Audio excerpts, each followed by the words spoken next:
You wake up. You reach for the shower tap. Nothing comes out. Just a dry, hollow hiss. What if tonight, every drop of water in Los Angeles disappeared? No warning, no announcement. You slept in a normal city.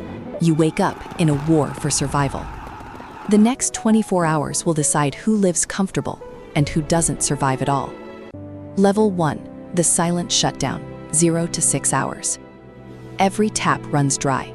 No explosions, no sirens, just silence. You grab your phone to call for help. The lines are jammed. 4 million people are dialing at once. You rush to the store. Bottled water shelves are empty in 2 hours. Panic buying isn't random. It's a documented psychological phenomenon called herd scarcity response. When people sense a resource is limited, demand spikes faster than any real shortage would justify. The shelves empty before the actual crisis even peaks. Level 2, the freeway panic, 6 to 12 hours. You get in your car. Everyone else does too. Interstate 405, Interstate 10, both turn into parking lots. Thousands are fleeing to find water anywhere else. Gas stations run dry next because everyone is running at the same time. This is called a mass evacuation bottleneck. Highways are built for steady flow, not sudden simultaneous exit. When everyone moves at once, the system doesn't slow down, it completely locks. Level 3, the hospital crisis, 12 to 24 hours. Surgeries stop. No water means no sterilization.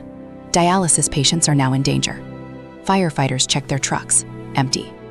And in LA's dry hills, one spark is all it takes.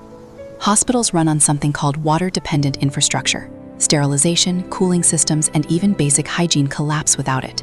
Add zero firefighting capacity in a drought-prone region, and one ember can become a firestorm within hours. Level 4, the social breakdown, 24 to 48 hours. Neighbors stop trusting neighbors. People hide their stored water.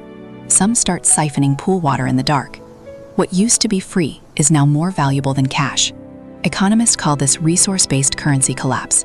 When a basic necessity becomes scarce, it replaces money as the real unit of value. History has seen this before. Salt, grain, and now, water.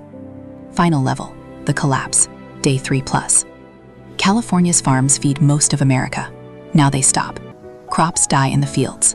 Grocery shelves across the country start thinning, not just in LA. You realize the tap you never thought twice about was the most fragile system in your entire life. Los Angeles doesn't produce its own water. Most of it travels hundreds of miles from the Colorado River and the Sierra Nevada mountains through aqueducts.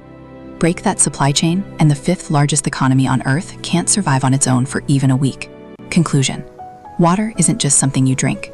It's the invisible system that keeps an entire civilization alive. Sometimes the most important things are the ones we never notice until they're gone.